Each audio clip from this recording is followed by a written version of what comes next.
बिस्मिल्लाहिर्रहमानिर्रहीम। अस्सलामुअलैकुम वरहमतुल्लाहि वबरकातुहू। दोस्तों कैसे हैं, क्या हाल है? उम्मीद करता हूं कि खैर वाफियत से होंगे। दोस्तों जैसा कि आप स्क्रीन पर देख रहे हैं कि एक भाई का कमेंट्स है, सर अरबिक ग्रामर के ऊपर एक वीडियो बना दो जिसमें यह पता लग जाए कि शब्द को आगे पीछे कैसे लगाना है, क्योंकि अरबी बोलते समय शब्द कोई भी आगे हो कोई पीछे हो जाता है। ठीक है, ये समझ में नहीं आता कि किस शब्द को हम कहाँ लगाएं। ठीक है, जिससे हमें यह पता लग जाए कि कौन सा शब्द कौन सी जगह पर आएगा। बहुत अच्छा सवाल है भाई का कि क्योंकि इसके बारे में भी हमको जानकारी अच्छे से होनी चाहिए कि किस शब्द को हम कहाँ लगाएंगे और कैसे लगाएंगे। इसलिए मैं आपसे रिक्वेस्ट करता हूँ कि वीडियो को आखिरी तक देखिएगा। एक और भाई का सवाल है, तुम वहाँ थे। तुम वहाँ थे को अरबी में कैसे बोलेंगे? अब मैं वहाँ था तो इसका कैसे बोलेंगे, तुम वहाँ थे तो इसको कैसे बोलेंगे। लिहाजा आपसे गुजारिश है कि वीडियो को आखिरी तक देखिएगा। अब मैं पहले भाई का सवाल का जवाब दे रहा हूँ। जैसा हम लोग अपने देश के अंदर रहते हैं, हिंदी या उर्दू में जो भी हमारा लैंग्वेज है, हम लोग बोलते हैं कि मैं बाज़ार जा रहा हूँ। अगर हमको किसी से कहना होगा कि मैं बाज़ार जा रहा हूँ, ठीक, तो हम कैसे कहेंगे हैं? लेकिन अगर हम इसी अल्फाज को अगर हम घुमा देते हैं कि बाज़ार मैं जा रहा हूँ, हाँ, बाज़ार मैं जा रहा हूँ तो भी गलत नहीं होगा, या जा रहा हूँ मैं बाज़ार तो भी गलत नहीं होगा, क्योंकि बात सेम सेम है। मैं बाज़ार जा रहा हूँ, बाज़ार मैं जा रहा हूँ, या जा रहा हूँ मैं बाज़ार, बात सेम सेम है, इसमें कोई गलती नहीं है। ठीक उसी तरह से हम अरबिक में भी बोलते हैं। जैसे मैं बाज़ार जा रहा हूँ, अगर हमको किसी से कहना है कि मैं बाज़ार जा रहा हूँ तो हम कहेंगे अना शुक्रो, अना शुक्रो। जैसे कोई बहुत से भाई मिलते हैं तो इस तरह की बात बोलते हैं। ठीक है, तो अरबी का कोई आदमी वही जुमला बोलता है तो कोई अलग आगे पीछे करके बोलता है, कोई दूसरे तरह से बोलता है, यानी अपने समझ के हिसाब से बोला जाता है। हम अगर मान लीजिए कहते हैं कि बाज़ार मैं जा रहा हूँ, बाज़ार मैं जा रहा हूँ, तो क्या कहेंगे? कहने सुख अनारो, सुख अनारो, यानी इसके लफ्ज़ों को हम आगे पीछे कर देंगे, लेकिन तर्जुमा सेम सेम वही बनेगा। ठीक है, या हम कह देंगे मैं जा रहा हूँ बाज़ार, तो कोई गलत नहीं है, तरीका गलत नहीं है, बात गलत नहीं है, तो इसको हम कहेंगे अनारो सुख, अनारोह सुख, यानी मैं जा रहा हूँ बाज़ार। यानी कोई भी हम जुमला बोलेंगे, कोई भी सेंटेंस बोलेंगे तो हम आगे पीछे करके बोल सकते हैं, उससे तर्जुमा गलत नहीं होता है। ठीक है, ये हमारे ऊपर डिपेंड करता है कि हम किस तरह से बोलें कि हमको भी अच्छा लगे और सामने वाले को भी अच्छा लगे। ठीक है, तो ये चीज़ आपको समझना है कि यह आपको बोलना है कि कहाँ हम कैसे बोलेंगे, यानी किस अल्फाज को हम कहाँ पे रखेंगे तो थोड़ा सेंटेंस जुमला अच्छा बनेगा। ठीक है, ये आपके ऊपर डिपेंड करता है। अब एक और चीज़ समझ लीजिए कि ये बोल चाल की ज़ुबान है, लेकिन कुरान के अंदर जाएंगे तो कुरान में तो भी आप पढ़ते होंगे अगर, तो देखते होंगे कि अरबी कुछ और तरीके से लिखा हुआ है, उसका तर्जुमा आगे पीछे भी करके लिखा हुआ है। तो तर्जुमा किया जाता है अपने सलीके से, अपने समझने के अनुसार। ठीक है, जैसे एग्जाम्पल हमने दिया है, तुमने खा लिया या खा लिया तुमने, हमने दो तरीके से बताया है। हम किसी को कहते हैं ना खाना खा लिया तुमने, या हम कह सकते हैं खा लिया तुमने, या तुमने खा लिया। इसको हम आगे पीछे करके बोल सकते हैं ना, कैसे भी घुमा के बोलेंगे तो बात तो सेम बनेगा, खा लिया तुमने या खा लिया तुमने या तुमने खा लिया। ठीक, तो हम कहेंगे इन ताकिल खल्लास, इन ताकिल खल्लास, यानी तुमने खा लिया, तुमने खा लिया, यानी खाना खा लिया, खाना ख़त्म हो गया, खाना ख़त्म कर लिए, खा लिए अपना। ठीक है, इसका मतलब ये होता है। या हम अगर बोले खल्लास अकिल इंता, तो भी गलत नहीं है, तो भी गलत नहीं है। अब हमारे ऊपर हमको ये है कि हम कैसे बोलेंगे, इंता अकिल खल्लास बोलेंगे या खल्लास इंता अकिल बोलेंगे या खल्लास अकिल इंता बोलेंगे, यानी आगे पीछे भी हम करके बोलेंगे तो कोई इसमें तर्जुमा में गलत नहीं आएगा, मतलब में गलत नहीं आएगा, सामने वाला समझ लेगा कि आपने क्या कहा है। इस तरह से बहुत से अरबी भी आते हैं हमारे पास, तो वो भी ऐसे ही बोलते हैं। कोई भी आता है तो किसी तरीके से बोलता है, कोई आता है तो किसी तरीके से बोलता है। ठीक है, तो ये आपके ऊपर डिपेंड करता है कि आप क्या बोलेंगे। हमको अगर अच्छा लगता है कि इन ताखिल खल्लास, आसान लगता है तो मैं इन ताखिल खल्लास बोलूँगा, लेकिन अगर हमको आसान लगता है खलास अकिल इंता, तो मैं इस तरह से बोलूँगा। तो ये आप अपने सलीके से बोलिएगा। एक और एग्जांपल दे रहा हूँ कि कोई किसी को बुलाता है तो मान लो कहेगा मोहम्मद यहाँ आओ। हाँ, हम लोग कहते हैं ना अपने हिंदी या उर्दू में, या यहाँ आओ मोहम्मद, कोई भी नाम होगा, हमने मोहम्मद नाम दे दिया है, कोई भी नाम होगा अगर बुलाना होगा तो ऐसे भी कह सकता है फलां आदमी यहाँ आओ, या यहाँ आओ फलां आदमी, बोलते हैं ना, ठीक। तो उसी तरह से अरबी में भी बोलते हैं, मोहम्मद हिना ताल बोल सकते हैं, या ताल मोहम्मद हिना बोल सकते हैं। तर्जुमा तो गलत नहीं होगा, सेम सेम होगा। मोहम्मद यानी नाम है, हिना का मतलब यहाँ, ताल का मतलब आओ। अब हम इसको आगे पीछे अगर कर दें कि पहले मोहम्मद ना लगा करके बीच में लगा दें, या आखिरी में लगा दें, ताल हिना मोहम्मद, ऐसे भी बोल सकते हैं, या ताल मोहम्मद हिना ऐसे भी बोल सकते हैं। ये गलत नहीं होगा। तो ये अपने तरीके से आपको बोलना है कि आपको बोलने में अच्छा क्या लगता है, ठीक है, आसान कैसे लगता है, ये चीज़ ऐसे बोला जाता है। ये नहीं कि हाँ हम उनको यही चीज़ लिखना है, बोलना है तो इसी तरह से बोलना है, नहीं, ऐसे नहीं। आपको बस लफ्ज़ों का याद रखिए और आपको जो बोलना है उसको अपने दिमाग से तुरंत जोड़िए और जोड़ करके उसको बोल दीजिए। एक और भाई हैं कि उन्होंने कमेंट्स किया कि तुम वहाँ थे, उसकी अरबी क्या होगी, उसकी अरबी क्या होगी, ठीक है। तो इसको हम कैसे बोलेंगे? अगर किसी भी अरबी अल्फाज यानी शब्द के आखिरी में तो आए तो उसका मतलब था, थे, थी होता है। ये चीज़ को आप ध्यान दीजिएगा। किसी भी अरबी अल्फाज में यानी शब्द में, अल्फाज कहते हैं शब्द को, तो शब्द के आखिरी में तो आए तो उसका मतलब था, थे, थी होता है। यानी किसी भी कोई भी अल्फाज होगा, है ना, ठीक है, तो उसमें अगर हम तो लगा देते हैं, कोई भी सेंटेंस है उस सेंटेंस के आखिरी में अगर हम तो लगा देते हैं, ठीक है, तो उसका मतलब था, थे, थी हो जाएगा, ठीक है। उसको हम था भी कह सकते हैं, थे भी कह सकते हैं, या थी भी कह सकते हैं, ठीक। तो जैसे जैसे तुम वहाँ थे, जैसे तुम वहाँ थे तो क्या कहेंगे? कहेंगे इन त कुंत हुनाक, इन त कुंत हुनाक। अब यहाँ देखिए, कुंत का मतलब होता है मैं था, लेकिन अगर हम सामने वाले को भी बोलेंगे ना तो वहाँ पे भी हम कुंत का इस्तेमाल करेंगे, ठीक है। लेकिन बस वहाँ पे हम इन त का इस्तेमाल करेंगे। इन त कुंत हुनाक यानी तुम वहाँ थे। इन त का मतलब तुम, और कुंत का मतलब यहाँ पे थे के लिए कुंत को इस्तेमाल किया गया है। हुनाक का मतलब वहाँ होता है। तो इन त कुंत हुनाक, तुम वहाँ थे, इस तरह से हम बोलेंगे। अब वही बोलना है कि मैं वहाँ था, तो यहाँ पे अना का इस्तेमाल नहीं करेंगे, यहाँ पे सिर्फ कुंत का इस्तेमाल करेंगे, क्योंकि कुंत का मतलब ही होता है मैं था, ठीक, मैं था। कुंत का मतलब यहाँ देख रहे हैं आप, कुन के आखिरी में तो का इस्तेमाल किया गया, ठीक है। तो कुंत, अब बहुत से लोग कुंता कहते हैं, बहुत से लोग कुंत कहते हैं, बहुत से लोग कुंता कहते हैं, ठीक है, लेकिन हमने कुंत लिखा है।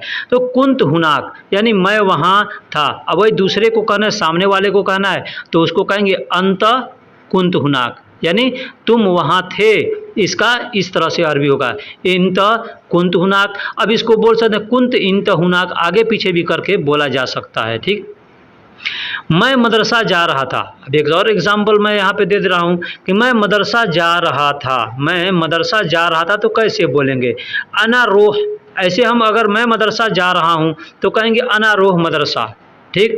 या मैं मदरसा जाऊंगा तो भी कहेंगे अना रोह मदरसा। लेकिन अगर हमको वहाँ पे था मिला दिया जाए कि मैं वहाँ जा रहा था, ठीक है, तो कहेंगे अना रोहत, यानी रोह के आखिरी में हम तो का इस्तेमाल करेंगे। तो मिल गया तो का मतलब हो गया था, थे, थी।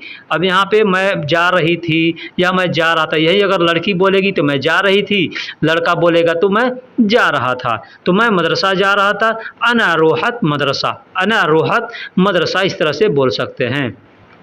एक और एग्जाम्पल ले लीजिए, कल मैं होटल में खाना खाया था। कल मैं होटल में खाना खाया था, तो इसको हम अरबी में कैसे बोलेंगे? कहेंगे आम्स तो आम अकिलतु फी फुंदुक। आम्स तो आम अकिलतु फी फुंदुक यानी अकिलतु के आखिरी में देख रहे हैं, अकिल का मतलब खाया था, खाया, और तू मिला दिया तो मतलब था, ठीक है। ये बीते हुए समय में आ गया। अब अगर मैं आपको बताने वाला हूँ किसी भी अरबी अल्फाज में, इसको ग्रामर कहते हैं। ये जो को, ता, ती ये आखिरी में आता नहीं, इसी को ग्रामर कहते हैं, ठीक है। इससे ये मालूम होता है कि हमको किस तरह से बोलना है, हमको समझने में अरबी आसानी होती है, बोलने में, समझने में, उसके तर्जुमा को समझने में आसानी होती है, ठीक है। तो हम कहेंगे किसी भी अरबी अल्फाज यानी शब्द के आखिरी में को आए तो उसका मतलब तुम्हारा, तुम्हारी, आपका, आपकी, आप, तुम, ये जितने अल्फाज आते हैं उसका मतलब ये होगा। कोई भी शब्द हो, कोई भी सेंटेंस हो, उसके आखिरी में अगर को आता है तो को आएगा, उसमें हम अगर को का इस्तेमाल कर देंगे तो उसका मतलब तुम, तुम्हारा, तुम्हारी, यानी वहाँ पे इंता का इस्तेमाल नहीं किया जाएगा, ठीक है। जैसे तुम्हारे पास कोई काम है, हम किसी के पास जाते हैं और पूछते हैं तुम्हारे पास कोई काम है, तो क्या कहेंगे? फी इंदक। फी इंदक, इंद का मतलब पास होता है और क लगा दिया तो इंदक हो गया, यानी तुम्हारे पास। यानी क का मतलब मैंने बताया कि क का मतलब होता है तुम्हारे पास, ठीक है, सामने वाले को के लिए क का इस्तेमाल करते हैं। फी इंदक यानी तुम्हारे पास, ऐ शुगुल, ऐ शुगुल, ऐ का मतलब कोई होता है, शुगुल का मतलब काम होता है। तो फी इंदक ऐ शुगुल यानी तुम्हारे पास कोई काम है, तो हम इस तरह से बोल सकते हैं। अब हम इसको चाहें तो इंदक फी ऐ शुगुल भी कह सकते हैं या ऐ शुगुल इंदक फी भी कह सकते हैं, ये गलत नहीं होगा, ठीक। एक और जुमला ले लीजिए, तुम्हारा घर कहाँ है? तुम्हारा घर कहाँ है, तो हम कह सकते हैं बैतुक। बैत का मतलब घर होता है, जब आखिरी में क हमने मिला दिया तो बैतुक। बैतुक का मतलब हो गया तुम्हारा घर, वैन मतलब कहाँ है, बैतुक यानी तुम्हारा घर कहाँ है। अब उसको हम चाहें तो वैन की जगह पे ऐना का भी इस्तेमाल कर सकते हैं, ठीक। अगला सेंटेंस ले लेते हैं, जुमला ले लेते हैं, तुम्हारे पास एक कार है। तुम्हारे पास एक कार है तो क्या कहेंगे? इंदक वाहिद सैयारा। इंदक वाहिद सैयारा यानी तुम्हारे पास। अब यहाँ इंद का मतलब हो गया पास और क का मतलब तुम्हारा हो गया, तो तुम्हारे पास, ठीक। वाहिद सैयारा यानी एक कार है, एक गाड़ी है, ठीक। तो तुम्हारे पास एक गाड़ी है, इस तरह से हम कह सकते हैं इंदक वाहिद सैयारा। अब किसी भी अरबी अल्फाज यानी शब्द के आखिरी में ई आए तो उसका मतलब मेरा या मुझे, हमारा, ठीक है, ये जितने अल्फाज आते हैं इसके लिए ये इस्तेमाल किया जाता है। वहाँ पे अगर यानी ई आए, अब ई का ज़रूरी नहीं है कि ई ही आएगा, ठीक है, जैसे ली भी हम बोल सकते हैं, की भी बोल सकते हैं, ती भी बोल सकते हैं, तो ये मात्रा आ रहा है ना लास्ट में, उसका मतलब मुझे, मेरा, हमारा होता है, ठीक है। अरबी में लिखेंगे तो आखिरी में या आएगा, ठीक है, हर अल्फाज में आखिरी में या आएगा, लेकिन हिंदी में अगर हम लिखते हैं तो उसमें मात्रा हम दे देंगे हर सही या दीर्घई कोई भी, तो उसका मतलब ई हो जाएगा, ई मतलब मेरा या मुझे। जैसे एग्जांपल ले लीजिए, मेरा भाई एक आर्मी है। मेरा भाई एक आर्मी है तो क्या कहेंगे? कहेंगे आखी। आखी, ठीक। आखी का मतलब होता है मेरा भाई, अखू का मतलब होता है भाई, ठीक है, ये चीज़ को ध्यान दीजिए। अखू का मतलब होता है भाई और अखी का मतलब होता है मेरा भाई, ठीक है। वाहिद अस्करिया, वाहिद का मतलब एक, अस्करिया मतलब आर्मी को अस्करिया कहते हैं, फौजी को अस्करिया कहते हैं, तो इस तरह से बोल सकते हैं। एक और जुमला ले लेते हैं, मेरे पास गाड़ी का लाइसेंस नहीं है। मेरे पास गाड़ी का लाइसेंस नहीं है कहना होगा तो क्या कहेंगे? अब यहाँ पे इंदी का इस्तेमाल करेंगे, इंदी। अब यहाँ पे क्या आया, अरबी में अगर लिखते तो यहाँ पे या आखिरी में दाल के बाद या आता, लेकिन हिंदी में लिखे हैं तो इंदी यानी इसमें एक मात्रा दे दिया गया, तो इसका मतलब जो मात्रा दिया गया है उसका तो ये हो गया दी, तो इसका मतलब हो गया मेरा, ठीक है, मेरा या हमारा या मैं के लिए इस तरह इस्तेमाल करते। इंदी यानी मेरे पास, माफ़ी मतलब नहीं है, और सैयारतुल रुखसा, सैयारा का मतलब गाड़ी होता है और रुखसा का मतलब लाइसेंस होता है, तो मेरे पास गाड़ी का लाइसेंस नहीं है, तो इस तरह से हम बोल सकते हैं। एक और एग्जाम्पल ले लेते हैं, मेरा कफ़ील अच्छा नहीं है। मेरा कफ़ील अच्छा नहीं है अगर कहना होगा तो कैसे कहेंगे? कफ़ीली, कफ़ील। अब कफ़ील का मतलब कफ़ील होता है, उसमें जब हम लास्ट में ली लगा देंगे, ली बना देंगे उसको, यानी ई लगा देंगे तो हो गया कफ़ीली। कफ़ील यानी मेरा कफ़ील, यहाँ पे हमको अना लगाने की ज़रूरत नहीं पड़ेगी, ठीक है, सिर्फ कफ़ीली का देंगे तो हमारा, नहीं तो ऐसे हम कहेंगे अना कफ़ील माफ़ी जैन, ठीक है, लेकिन हम यहाँ कहते हैं कफ़ीली माफ़ी जैन यानी मेरा कफ़ील अच्छा नहीं है, इस तरह से हम बोल सकते हैं। अब इसके पहले हमने एक वीडियो बनाया था जिसमें दिया था आओ अरबी सीखें भूलना, यानी भूलने के बारे में हमने बताया था कि भूलने को हम कहाँ कहाँ और कैसे कैसे किन शब्दों का प्रयोग करते हैं, ठीक है। तो हमने ये भी कहा था कि अगर आप लोगों को अगर मालूम हो कि भूलने के लिए और भी कोई अरबी का शब्द है तो आप हमको ज़रूर कमेंट में बतलाइएगा। तो एक भाई ने हमें कमेंट्स किया और बतलाया कि आपने जाआ बतलाया था पहले वीडियो में कि उसका मतलब भी भूलना होता है, तो मैं इसको कंफर्म करना चाहता हूँ कि जाआ, इंशा और नसीत ये तीन अल्फाज, इस तीनों में अंतर क्या है? तो इंशा और नसीत ये दोनों अल्फाज जो है ना, इसको भूलने के लिए इस्तेमाल करते हैं। जैसे मैं भूल गया, यानी मैं अपने दिमाग से कोई भी चीज़ अगर भूल जाते हैं ना तो वहाँ इंशा का इस्तेमाल करते हैं। ठीक है, इंशा का भी इस्तेमाल करते हैं या नसीत का इस्तेमाल करते हैं। जैसे मेरा भाई, मैं खाना खाना भूल गया, मैं घर जाना भूल गया, मैं ड्यूटी जाना भूल गया, मैं नहाना जाना भूल गया, ये जो भी होगा ना, ये मैं काम करना भूल गया, तो यहाँ पे इंशा और नसीत का इस्तेमाल करेंगे। ठीक है, अब भूलने को याद ना आना, भूलना या याद ना आना को कहेंगे नसीत, और इंशा यहाँ पे दोनों को इस्तेमाल कर सकते हैं, दोनों में से कोई भी अल्फाज।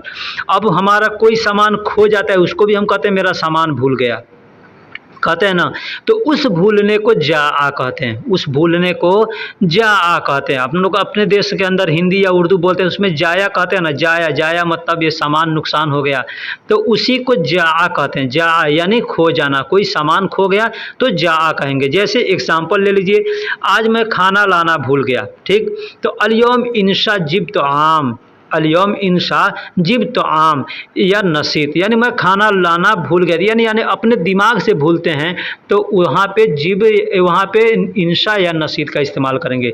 लेकिन कोई सामान भूल गया, जैसे मेरा बैग बाज़ार में खो गया। ठीक, मेरा बैग बाज़ार में खो गया, मेरा मोबाइल बाज़ार में खो गया, मेरा मोबाइल कहीं खो गया, तो हम इसको कैसे बोलेंगे? एग्ज़ाम्पल है, मेरा बैग बाज़ार में खो गया, तो यहाँ पे हम कहेंगे हकीबती जा आ, हकीबती जा आ फी इसवाक। हकीबती का मतलब मेरा बैग, ठीक है, हकीबती का मतलब अब ऐसे अना हकीबा कहेंगे, अना हकीबा जाफी इसवाक, यानी मेरा बैग बाज़ार में खो गया। लेकिन यहाँ पे हमने आना का इस्तेमाल नहीं करके हमने हकीबती यानी मेरा बैग जा मतलब खो गया, फी इसवाक यानी बाज़ार में, इस तरह से बोल सकते हैं। दोस्तों, वीडियो कैसी लगी हमें कमेंट में ज़रूर बताइएगा। फिर मिलेंगे किसी दूसरे वीडियो में, तब तक के लिए खुदा हाफिज़।